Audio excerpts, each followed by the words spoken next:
अगर आप लोग अपने इन्वेस्टमेंट्स के पोर्टफोलियो को डाइवर्सिफाई करते हैं तो इन्वेस्टमेंट्स के पोर्टफोलियो को डाइवर्सिफाई करने के लिए एसेट एलोकेशन का रोल भी इंपॉर्टेंट होता है। आप लोग कौन से इन्वेस्टमेंट ऑप्शन में कितना इन्वेस्टमेंट कर रहे हैं और कौन से एसेट क्लास में कितना इन्वेस्टमेंट कर रहे हैं, इसके ऊपर भी आपके इन्वेस्टमेंट्स के रिटर्न डिपेंड करते हैं। और आपके इन्वेस्टमेंट्स का जो पोर्टफोलियो का डाइवर्सिफिकेशन है वो इसके ऊपर भी डिपेंड करता है कि आपने कौन कौन से एसेट क्लासेस में इन्वेस्टमेंट किया है। अगर आप लोग करंटली मार्केट में देखेंगे तो मार्केट में बहुत सारे एसेट क्लास है जहां पर आप लोग इन्वेस्टमेंट कर सकते हैं और इन सारी की सारी एसेट क्लास में आपको इन्वेस्टमेंट करके अट्रैक्टिव रिटर्न्स कमाने को मिलते हैं। तो चलिए आज की वीडियो में जानते हैं कि एसेट एलोकेशन क्या होता है और ये इतना ज्यादा इंपॉर्टेंट क्यों होता है, और एसेट एलोकेशन की स्ट्रेटेजी का इस्तेमाल करके आप कैसे अपने इन्वेस्टमेंट्स के पोर्टफोलियो को डाइवर्सिफाई कर सकते हैं और कैसे अपने रिटर्न्स को इंक्रीज कर सकते हैं। तो हमेशा की तरह आज का वीडियो भी इंपॉर्टेंट और इंटरेस्टिंग होने वाला है। तो आज की इस वीडियो को शुरू करने से पहले अगर आप लोग इस चैनल पर नए हो तो सबसे पहले इस वीडियो को लाइक करो और इस चैनल को सब्सक्राइब करो, क्योंकि स्टॉक मार्केट, इन्वेस्टमेंट्स और पर्सनल फाइनेंस जुड़ी बहुत सारी चीजें मैं आपके साथ शेयर करता हूं। तो इस चैनल को सब्सक्राइब करना तो बनता है। तो चैनल को सब्सक्राइब कर दिया ना, तो शुरू करते हैं आज की वीडियो को और जानते हैं एसेट एलोकेशन के बारे में। अब जैसे कि नाम से पता चल रहा है कि एसेट एलोकेशन का मतलब होता है कि अलग अलग एसेट क्लास में इन्वेस्टमेंट करना। अगर आप लोग मार्केट में देखेंगे तो मार्केट में बहुत सारे एसेट क्लास है जहां पर आप इन्वेस्टमेंट कर सकते हैं। जैसे कि आप लोग इक्विटीज में इन्वेस्टमेंट कर सकते हैं, डेट्स में इन्वेस्टमेंट कर सकते हैं, गोल्ड और गोल्ड जैसी अदर कमोडिटीज में इन्वेस्टमेंट कर सकते हैं,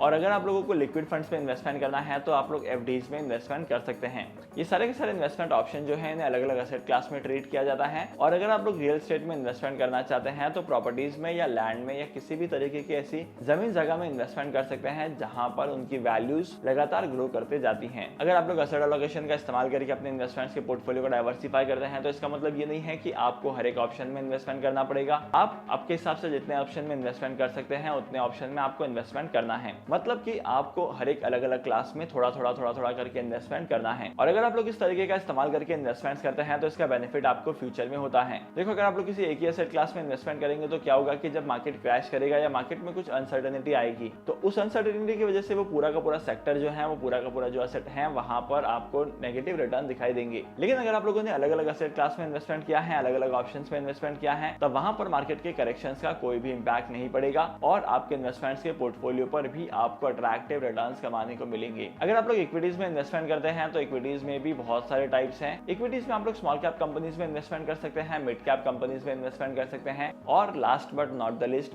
ब्लू चिप यानी कि लार्ज कैप कंपनीज के शेयर्स में इन्वेस्टमेंट कर सकते हैं। लेकिन अगर आपको ये पता नहीं लगता है कि कौन से इन्वेस्टमेंट ऑप्शन में कौन सी कंपनी के शेयर में इन्वेस्टमेंट करना है, तब यहाँ पर आप लोग डायरेक्टली म्यूचुअल फंड्स में इन्वेस्टमेंट कर सकते हैं। अगर आप लोग म्यूचुअल फंड में इन्वेस्टमेंट करते हैं तो इसका मतलब ये है कि यहाँ पर भी काफी सारे ऑप्शन होंगे और आपके इन्वेस्टमेंट्स के ऑब्जेक्टिव और टाइम होराइजन पर डिपेंड करता है कि आपको कौन से इन्वेस्टमेंट ऑप्शन में इन्वेस्टमेंट करना है। तो आपके इन्वेस्टमेंट्स के टाइम होराइजन पे आपको डिसाइड करना है कि आपको कौन से शेयर में इन्वेस्टमेंट करना है। इसके अलावा आप लोग इन्वेस्टमेंट कर सकते हैं गोल्ड और रियल एस्टेट में। ये उस तरीके की एसेट क्लास होती है जहां पर इनकी वैल्यूज लगातार ग्रो करते जाती हैं। इसके अलावा सबसे खास बात है कि जब भी मार्केट में क्रैश आएगा, जब भी स्टॉक मार्केट में कंपनीज के शेयर्स डाउन परफॉर्म करेंगे, तब रियल एस्टेट यानी कि प्रॉपर्टीज और गोल्ड की वैल्यू बढ़ती है। और अगर आप लोग रियल एस्टेट और प्रॉपर्टीज में इन्वेस्टमेंट करते हैं, गोल्ड में इन्वेस्टमेंट करते हैं, तो आपको अट्रैक्टिव रिटर्न्स कमाने को मिलते हैं। और इसी के साथ साथ अगर आप लोग इन्वेस्टमेंट करना चाहते हैं फ्यूचर के लिए, आपको अट्रैक्टिव रिटर्न कमाने हैं फ्यूचर में, तब गोल्ड और रियल एस्टेट का ऑप्शन ही बेस्ट होता है। अपने इन्वेस्टमेंट्स के पोर्टफोलियो में एसेट एलोकेशन की स्ट्रेटेजी का इस्तेमाल करने पर आपके जो पोर्टफोलियो के रिटर्न है वो मैक्सिमाइज हो जाते हैं, आपके पोर्टफोलियो का रिस्क कम हो जाता है और इसी के साथ साथ आपको मल्टीपल सेक्टर्स में इन्वेस्टमेंट करने का और मल्टीपल एसेट क्लास में इन्वेस्टमेंट करने की अपॉर्चुनिटी मिलती है। ओवरऑल अगर आप लोग एसेट एलोकेशन का इस्तेमाल करके अपने इन्वेस्टमेंट्स के पोर्टफोलियो को डाइवर्सिफाई करते हैं तो आपको बेनिफिट्स ही बेनिफिट्स होते हैं। और by the way, asset allocation की स्ट्रेटेजी को लेकर आपका ओपिनियन क्या कहता है मेरे साथ जरूर शेयर करना कमेंट सेक्शन में।